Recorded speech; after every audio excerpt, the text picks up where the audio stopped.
사람들이 이제 강팍하고 세상이 정말 힘든 이 세상이 될 때에 억압적으로 강제로 이제 답을 요구하는 것을 듣고 할 수 없이 그 답을 하는 경우가 없잖아 있어요. 그런데 예수님께서도 종종 질문하셨어요. 그런데 예수님의 질문은 대부분 그 안에 예수님은 변함이 없는 사랑을 가지고 질문했어요. 예수님의 질문에는. 그래서 예수님이 이제 아픈 병자에게 물었어요. 네 소원이 뭐냐? 몰라서 물었겠습니까? 알면서도 아픈 사람의 소원이 뭔지를 알면서도 네가 그 아파하는 것에 얼마나 힘든지 내가 다 알고 있다 하면서 질문을 던지면서 더 주님 앞에 간절함으로 주님 앞에 더 갈망함으로 이거를 통해서 더 강한 믿음을 얻기 위해서 예수님은 사랑을 품고 질문을 던집니다. 그 대답에 주님 내가 여기서 낫기를 원합니다. 내 문제가 해결되기를 원합니다. 그럴 때 주님은 네 소원대로 될지어다 하면서 은혜를 베풀어 주셨습니다. 오늘 읽은 이제 본문의 말씀도 바로 그 말씀이에요. 예수님의 질문과 대답과 겉면으로 이렇게 이루어진 말씀인데 예수님이 부활하셨음에도 불구하고 예수님이 부활하신 거에 대한 확신을 갖지 못한 제자들이 옛날로 돌아갔어요. 고기 잡으러 어부의 생활로 돌아갔어요. 그때 예수님께서 그들에게 오셔서 특별히 베드로에게 질문을 던집니다. 우리가 이제 15절 말씀 한번 읽을까? 15절 시작. 그들이 조반 먹은 후에 예수께서 시몬 베드로에게 이르시되 요한의 아들 시몬아 내가 이 사람들보다 나를 더 사랑하느냐 하시니 이르되 주님 그러하나이다. 내가 주님을 사랑하는 줄 주님께서 아시나이다. 이르시되 내 어린 양을 먹이라 하시고 아멘. 주님은 굉장히 질문을 던지는 것을 보면은 주님은 시기와 때를 잘 아는 것 같아요. 어느 때에 질문을 던졌냐 하면 조반 먹은 후에 제자들이 아침을 먹은 후에 질문을 던졌다는 거예요. 만약에 심각한 질문을 식사 전에 식사 중간에 던지면 소화가 안 됩니다. 주님은 정확해요. 다 먹은 다음에 그렇게 질문을 던졌어요. 여러분들도 가정에서 또 어디 식사를 할 때에 중간에 심각한 얘기하면 안 됩니다. 소화불량이 걸리는 거예요. 다 먹은 다음에 식사할 때는 감사함으로 기쁨으로 드시고 다 분위기 파악해서 다 먹은 다음에 조금씩 얘기해서 접근해 나가는 겁니다. 예수님은 대화법을 정확하게 알아요. 조반 먹은 후에 그렇게. 그리고 이제 우리가 본문 말씀에 보면 3번의 예수님이 질문을 던지고 또 3번 답변하고 3번 겉면의 말씀을 이제 합니다. 예수님도 3이라는 숫자를 좋아한 것 같아요. 우리나라가 특히 3이라는 숫자 좋아하잖아요. 우리가 주여 3창 합시다. 또 이제 가위바위보 3세판. 그렇게 이제 우리가 3이라는 숫자 굉장히 좋아요. 3세번 이렇게. 그렇게 예수님이 이제 질문을 하고 또 대답을 하고 겉면을 하고 하는 거에 의미가 다 있어요. 그냥 예수님은 말씀을 그냥 내뱉은 게 아니에요. 의미가 있습니다. 그때 이제 베드로에게 질문하기를 이제 베드로가 예수님을 부인하고 옛날로 돌아간 그 상태에서 찾아오셔서 베드로라고 부르지 않고 시몬, 요한의 아들 시몬아 이렇게 불러요. 시몬아. 그러면 여러분들이 이제 아시는 분들은 아시겠지만 시몬 또 베드로 우리 이제 시몬 베드로라고 흔히 부르는데 시몬하고 베드로는 동일한 사람이에요. 시몬이라고 하는 이름은 정말 그가 태어났을 적에 이제 그 아버지 요한이 네 이름은 이제 시몬이라고 이름을 지어준 겁니다. 예수님을 만나기 전에 태어났을 때. 그리고 이제 예수님을 알고 만나고 예수님을 따르면서 예수님이 새로 이름을 지어줬어요. 네 이름은 이제 베드로라. 뜻은 이제 반석이에요. 내가 너를 반석 같은 자가 되기 위해서 네 이름은 이제 베드로라. 그런데 예수님이 이제 정말 잡히시던 그날에 이 베드로가 예수님을 멀리감치 따라가다가 예수님을 모른다고 부인해 버렸어요. 그래서 다시 예수님이 그에게 찾아오셨을 때 베드로야 베드로야 이렇게 부르지 않고 시몬이라는 이름을, 옛날에 어릴 때의 시몬이라는 이름을 왜 불렀을까? 지금 베드로의 시간은 미래로 향해 가지 않고 거꾸로 옛날로 돌아가고 있기 때문에 시몬이라 부른 거예요.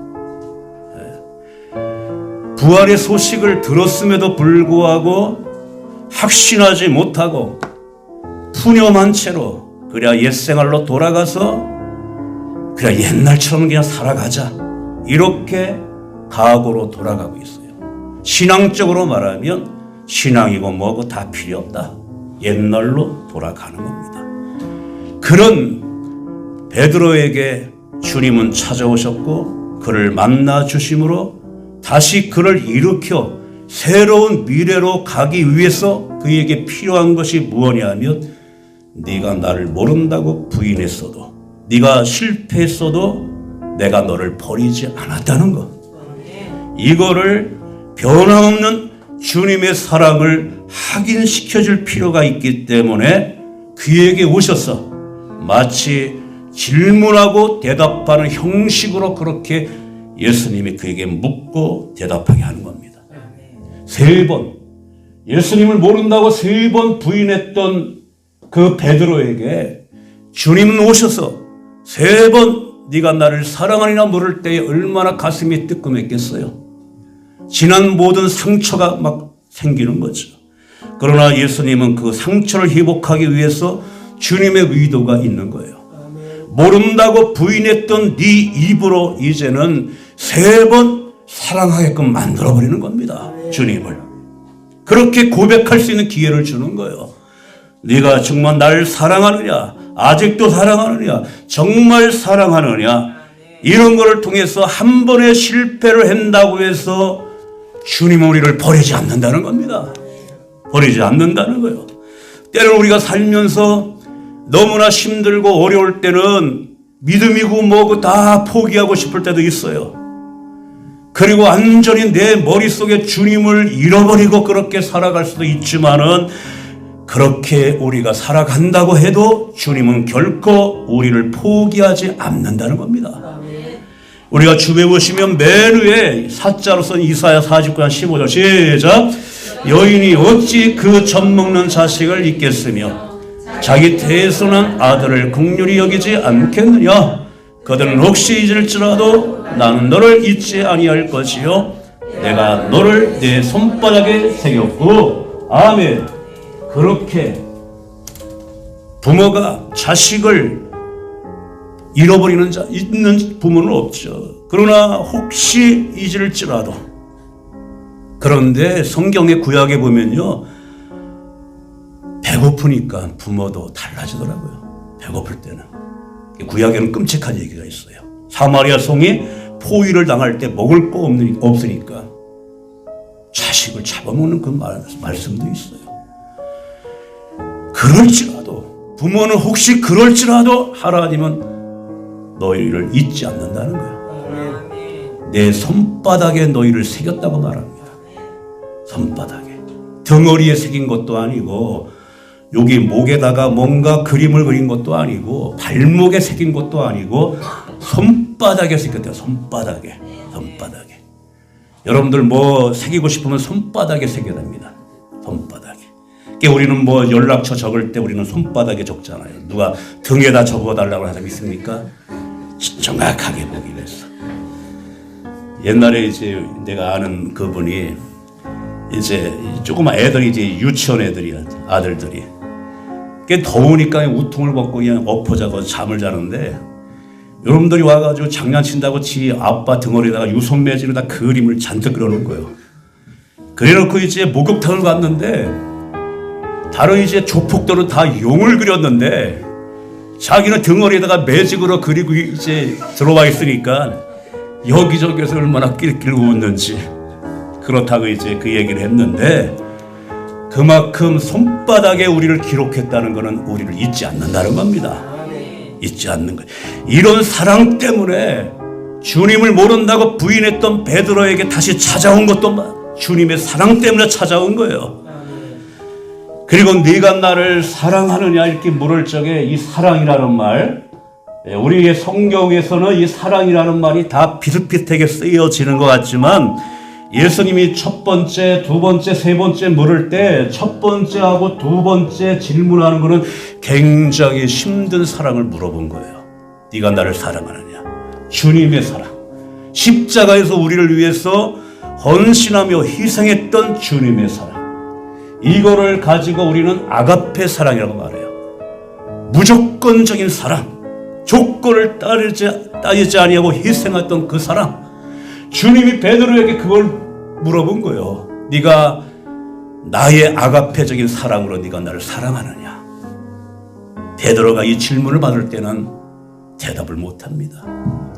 주께서 내가 주님을 사랑하시는 줄 주님이 아십니다. 그렇게 대답했던 베드로의 사랑은 주님이 묻는 그 사랑으로 난 사랑할 수가 없습니다.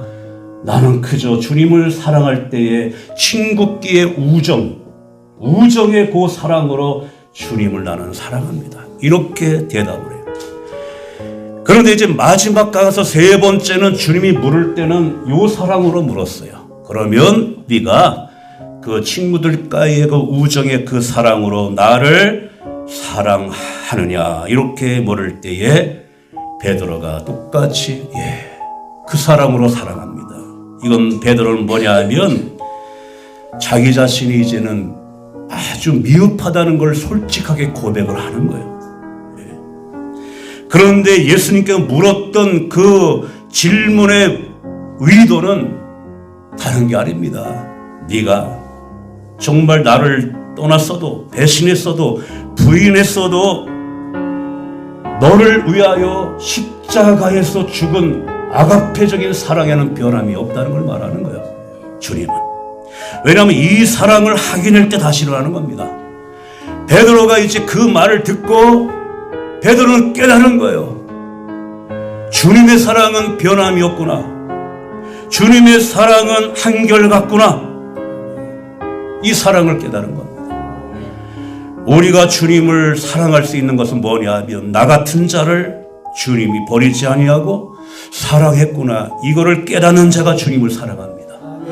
주님을 사랑하는 거예요. 자식이 저 부모님이 나를 저렇게 사랑하는구나. 이거를 깨닫는 자식이 부모에게 효도하는 자식이 되는 겁니다. 장로님이 이렇게 또 목이 깔 정도로 자식이 병원에 아파서 누워있을 때 부모의 마음은 찢어지는 거예요. 사실 얼마나 이게 마음이 찢어집니까? 그럴 때 자식은 또 부모가 나를 저렇게 사랑하는구나 이걸 깨달을 때에 그게 이제 모든 가족 안에 정말 하나님의 사랑이 가득해지는 겁니다. 그렇게. 그러면 주님이 우리를 사랑할 때 우리가 모든 것이 완벽하고 우리의 모든 것이 잘 되었을 때 그때 주님이 나를 사랑했냐? 그게 아닙니다. 우리가 주배우시면 위에서 두 번째 로마서 5장 8절 시작. 우리가 아직 죄인 되었을 때에 그리스도께서 우리를 위하여 죽으심으로 하나님께서 우리에 대한 자기의 사랑을 확증하셨느니라. 아멘. 주님이 우리를 사랑하고 우리를 위해 죽을 때는 내가 죄인 되었을 때, 내가 죄인이었을 때 주님은 우리를 사랑해 주신 겁니다. 정말 내가 하나님 앞에 감히 설 수 없는 존재라는 것을 깨달은 순간이 신앙의 시작입니다. 그때 신앙의 시작이 되는 거예요. 나는 부족하고 나는 인간의 연약함과 한계를 가지고 있을 때 주님 앞에 매달리고 기도하게 되는 겁니다. 내가 전혀 부족한 것이 없는데 어떻게 하나님을 사랑하고 하나님 앞에 기도할 수가 있습니까? 성경에 나와 있는 모든 위대한 자들의 기도에는 내 자신이 누구인지 하나님 앞에 내가 얼마나 연약하고 한계를 지닌 피조물인지를 알 때 하나님 앞에 매달린 겁니다. 우리가 주부에 보시면 위에서 세 번째 시편 144편 4절 시작.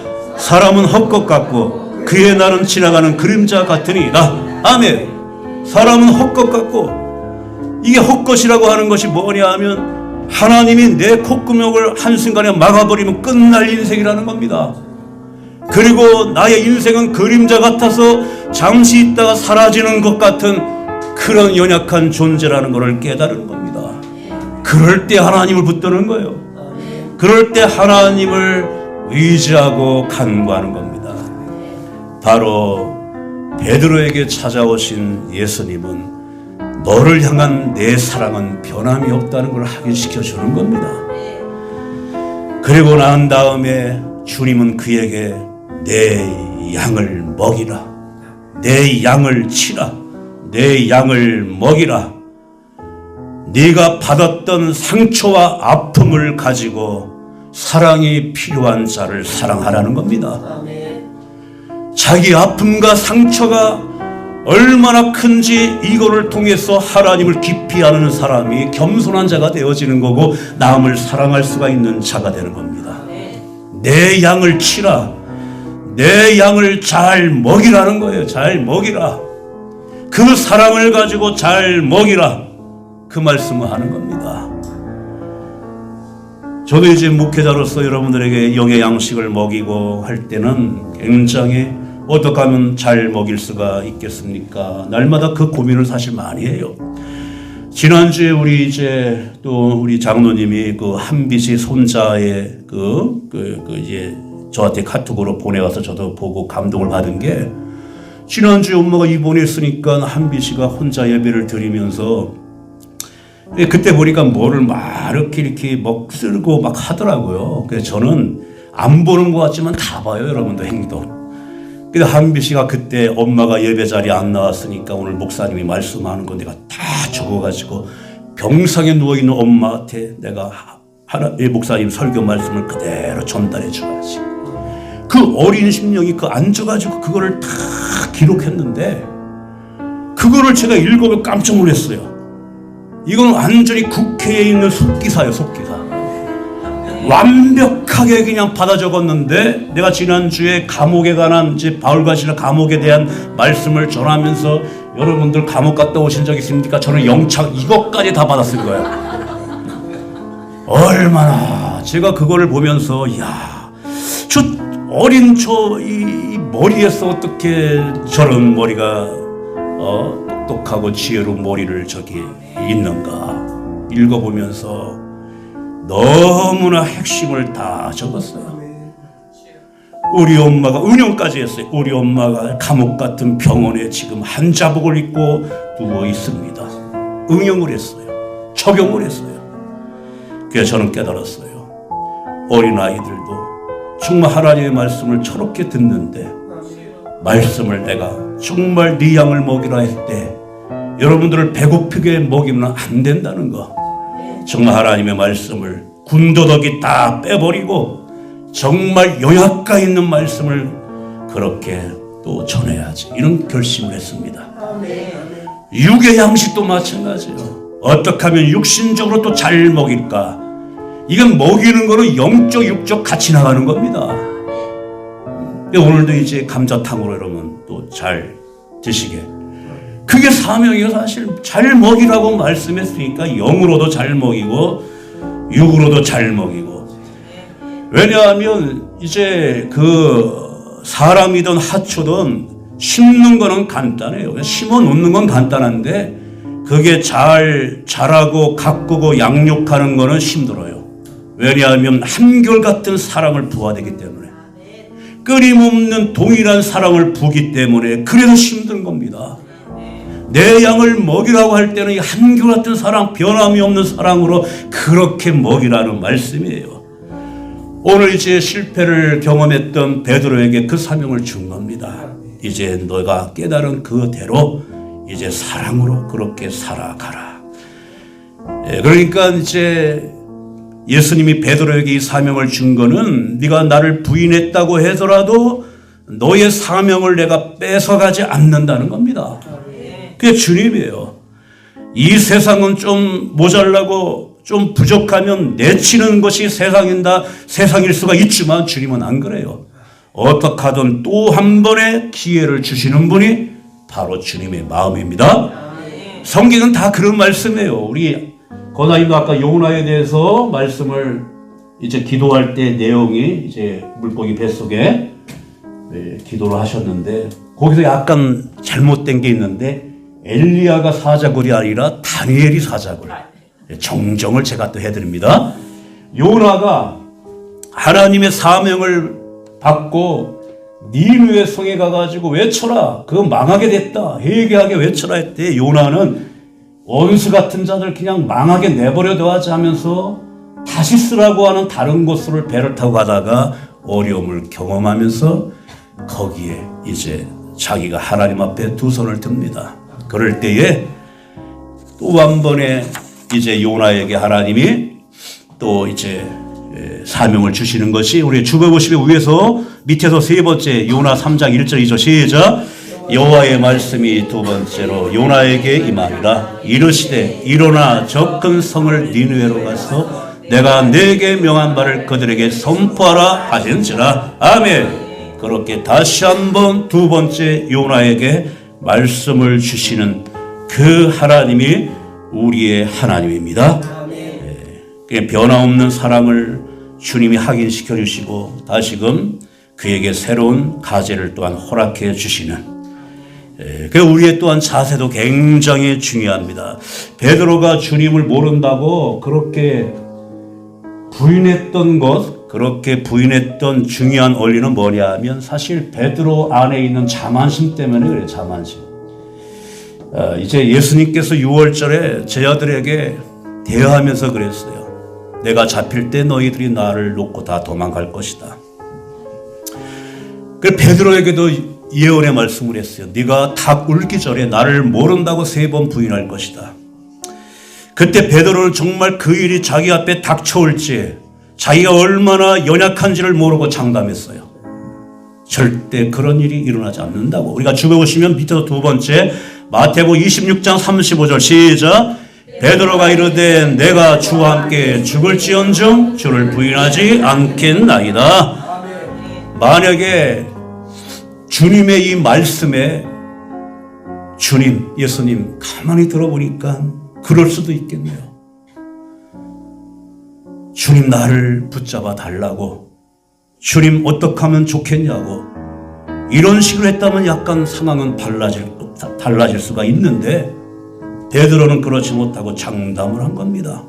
주님 그런 말씀하지 마시고 염려 붙잡아 매십시오. 절대로 주님을 버리지 않겠다고. 그런데 모른다고 부인했어요. 그래서 우리는 항상 주님 앞에 늘 겸손함을 가져야 됩니다. 주보의 맨 밑에 고린도서 10장 12절 시작. 그런즉 선절로 생각하는 자는 넘어질까 조심하라. 아멘. 그러나 이 모든 과정을 통해서 베드로에게 엄청난 교훈을 주신 겁니다. 신앙생활은 내 힘으로, 내 의지로, 내 결단으로 되어지는 것이 아니라는 것. 철저하게 주님을 의지 않고는 신앙의 걸음은 한 걸음도 갈 수가 없다는 것. 이거를 그에게 깨닫게 해준 겁니다. 그러니까 부활의 주님이 부인했던 베드로에게 외쳐서 네가 나를 사랑하느냐 물었을 적에 전과 같으면 주님 그거를 말이라고 질문이라고 합니까? 라고 했을 텐데 지금은 그걸 경험한 다음에는 나지막한 목소리로 주님이 아십니다. 주님의 도움이 없이는 나는 어떤 것도 장담할 수가 없습니다. 그렇게 바뀌어진 거예요.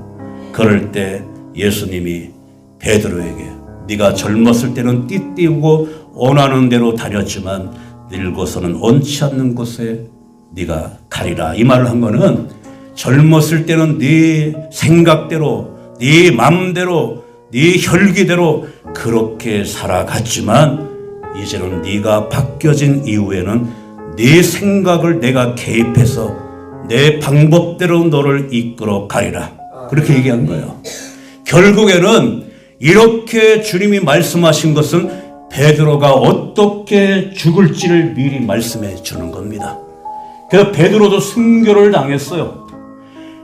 예수님의 제자들은 전부 다 순교를 당했는데 베드로도 예수님처럼 십자가에 순교를 당할 때에 베드로는 말했어요. 나 같은 자가 어떻게 예수님과 똑같이 십자가에 달려 죽을 수 있느냐? 나를 거꾸로 매달려 죽이게 해달라고. 그래서 베드로는 머리가 땅으로 내려오고 거꾸로 매달려 순교했습니다. 결국 마지막 순간에 주님을 위해서 승리로 빚어지는 그런 자가 된 것입니다. 그러니까 주님이 우리를 다루시는 방법은 억지로 그 사람의 의지를 항복시켜서 끌고 다니진 않아요. 내가 겪는 삶의 가정을 통해서 마침내 나의 모든 의지와 생각과 모든 것을 주님 앞에 굴복시키고 주님 삶의 내 존재를 내가 드려야 되겠다. 그렇게 하나님은 깨우쳐 주시면서 우리를 따르게 만드십니다.